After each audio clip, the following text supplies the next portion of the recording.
Okay. As I'm Eric Clark, Flagstar Bank.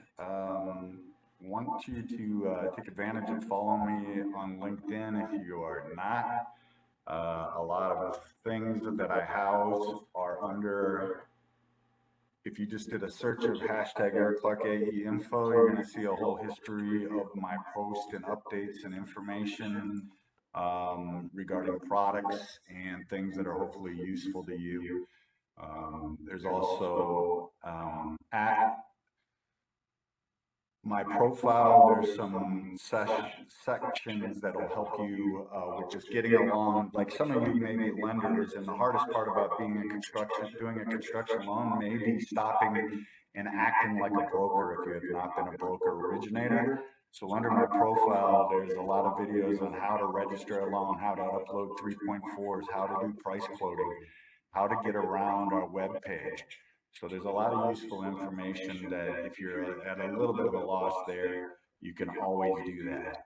I also, by the way, I'm not reading chat, so if you're trying to do something, make sure you unmute yourself and just jump out and ask me a question. I'll be glad to answer any questions. The other part of training, I'm glad you found me today. Great. But there's a lot of training available via Flagstar at the Flagstar training tab. You simply click there, and let's say you are possibly getting stuck on running AUS or Loan Track, which is our processing system, that is more your challenge than the product information.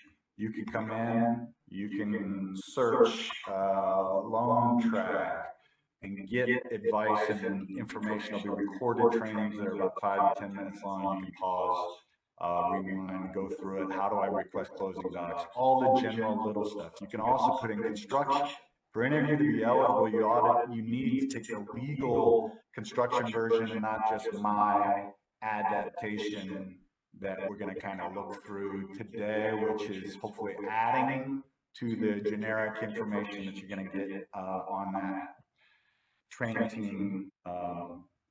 So first of all, I'm going to assume everybody's seeing the screens and getting this done. If you are having any trouble whatsoever seeing the screens, speak up now, because I'm going to start moving along. I don't want to lose some of you or need to go back. So one-time construction loans, yes, they are truly one-time closes. They are not a short-term loan to build the house and then we're going to refinance and have another set of closing costs. Those are two-time closes. We don't do two-time closes. We do a one-time close. One application, one rate lock, that is, you lock it just like you would at the initial when it's still dirt on the land and all you've got is a roll of plans in your hands. We can close the loan then, and that's going to be the interest rate for life, worst case scenario. Then they pay one set of fees, one closing. We build the house, and then upon completion, we simply offer them, if the rates happen to be lower, we're going to offer them because we want to retain these loans. So that's a big selling point, that at completion, they're going to look at market. Was it overheated when you first closed and maybe rates have gotten lower now? You can move in and go that direction and get it handled. What they are not, a loan requires a lock through the construction. I don't need it to be a 12-month lock. It's just locking to the one-time close. It is not a temporary. Again, these are not closes, they are one-time closes. Conforming one close, conforming in high balance loan amounts. We got the conforming version. We actually have a jumbo version that goes to $2.5 million, primary residence and second homes only. Interest-only payments during construction on all of these products. Sorry, I'm going to silence the phone. Anyway, one-time close Fannie Mae's version. Now, Fannie Mae themselves actually go a little bit higher, but they actually require requalification from the lender at the completion of the process. So we don't go as aggressive to the 95 that Fannie Mae actually does. I don't think you'll find any lenders that do. But we'll go 89.99, and notice that trick. When your tendency is to throw in 90 LTV, you're not going to get a price. You need to do 90 LTV minus $1 so that you end up at the 89.99, a small nuance that's kind of a pain in the tush if you don't remember that while you're failing to get price quotes in our engine. 70 LTV, we dropped the FICOs down to a 700 FICO requirement. We're at 720 above the 70 LTV mark. I do second homes, and I do them to 80 LTV with 720 FICOs. Keep in mind the unit types here. Property types are 1 unit PUD, site condo, modular, not manufactured. Big difference between a modular and a manufactured steel chassis. That we do are those kind of financing, but not from a construction point of view. And anytime you're looking at manufactured financing at Flagstar, I do FHA, VA, USDA, and conforming. Conforming is 620, Govies to 580s. Manufacturers don't have special rules other than they must be permanent real property prior to our financing. That cannot be conversions of it to a real property. So it's not a new construction manufactured. Can't happen with Flagstar. All right, but again, primaries and second homes, we can build those homes up north in Michigan, wherever you may be. Recreation homes are fine. One-time closed jumbo takes a mighty good FICO to get to the 85 LTV with a 760 FICO score. But 85 LTV, pretty aggressive to $1 million. 80 LTV with 720s to $1.5 million, and 70 to 2.5. Let's see. I want to get price of the lot. Go ahead. The appraised value is defined as the completed value of the lot and improvements. All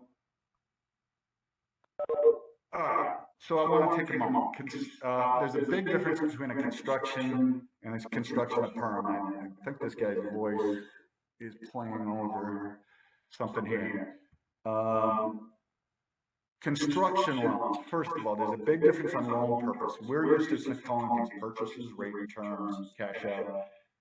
And when you get into a construction loan, you need to label them one of two things: construction or construction to permanent. And there's a big difference on how the LTV gets calculated in the use of value. Acquisition cost is the combination of what the land cost plus the appraised value. If it's a construction loan, the loan amount is LTV is based on the total acquisition cost or appraised value, whichever is less. However, if that's when you are not on title of the land when we're closing our loan. If you are on title with a construction, we call it a construction permanent. When you've already been conveyed onto ownership with a land contract or a land loan, now we can go with the value of the project. If it's appraised for more than its cost, great.